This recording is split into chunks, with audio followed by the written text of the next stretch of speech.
Hello बच्चों, let's read this question. X is the right granted by the government to an inventor to prevent others from commercial use of his invention. तो उसको आप क्या कहते हैं? उसको आप कहते हैं पेटेंट. ठीक है, आपने और ए पर्सन ने कोई इन्वेंशन किया, तो उसके लिए अब उसने क्या करा लिया है? उसने उसके लिए पेटेंट करा लिया है. गवर्नमेंट से क्या ले लिया? पेटेंट ले लिया उसका. अब उस प्रोडक्ट जो इसने इन्वेंट किया उसका कोई और कमर्शियल यूज नहीं कर सकता है सिर्फ इस ए पर्सन के अलावा. अब वो मार्केट में सेल करना चाहे सेल कर सकते हैं, अपने प्रोडक्ट को जैसे यूज करना चाहे वैसे कर सकते हैं. कोई और इसका कमर्शियल यूज नहीं कर सकता जो ए पर्सन की इन्वेंशन है उसको, अगर इन्होंने पेटेंट करा लिया है.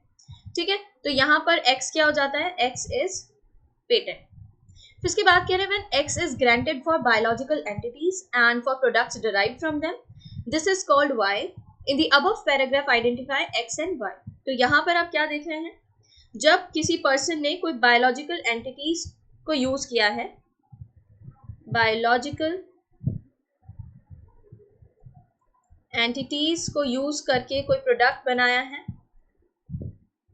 ठीक है, तो अब ये प्रोडक्ट बनाना, ये इन्वेंशन किसका हो गया है? ये हो गया है पर्सन ए का. अब ये ए पर्सन क्या करेगा? इसके लिए पेटेंट करा लेगा कि इसके प्रोडक्ट का कोई कमर्शियल यूज ना कर पाए.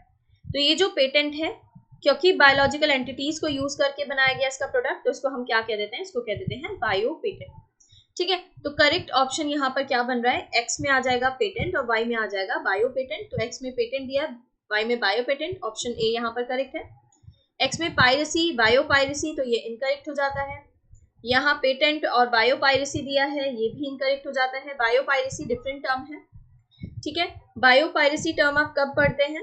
जब आप ये देखें कि यहाँ पर आप ऐसा देखते हैं बायो पायरेसी में कि ये जो टर्म है ये यूज किया जाता है फॉर बायो रिसोर्सेज, जिसमें मल्टीनेशनल कंपनीज और other organisation without proper authorisation from that country और फ्रॉम दैट पीपल, जिसका वो सामान है और जिसका वो एक तरह से टर्म है और जिसकी वो इन्वेंशन है, उसको बिना बताए उसको जो कंपेंसेटरी पेमेंट होता है वो दिए बिना उसका यूज कर ले. ठीक है, उसके लिए टर्म यूज किया जाता है बायो पायरेसी. ठीक है, bio piracy is the term used to refer the use of bio resources. ठीक है, बायो रिसोर्स यूज कर रहे हैं, resources by multinational companies and other organisation without proper authorisation from the countries and people concern without compensatory payment. ठीक है, a person ने कुछ बनाया और उसको कोई मल्टीनेशनल कंपनी इस्तेमाल कर रही है और जो ए पर्सन है उसको कोई कंपेंसेटरी पेमेंट भी नहीं दिया है, उससे परमिशन भी नहीं ली है, प्रॉपर ऑथराइजेशन भी नहीं है, तो उसको कह देते हैं बायो पायरेसी. ठीक है, patent and bio piracy incorrect है, बायो पेटेंट पायरेसी इनकरेक्ट है. करेक्ट ऑप्शन जो बन रहा है वो है ऑप्शन ए. इसके रिगार्डिंग इन्फॉर्मेशन यूएनसीईआरटी क्लास पर पेज नंबर 185 पर गिवन है.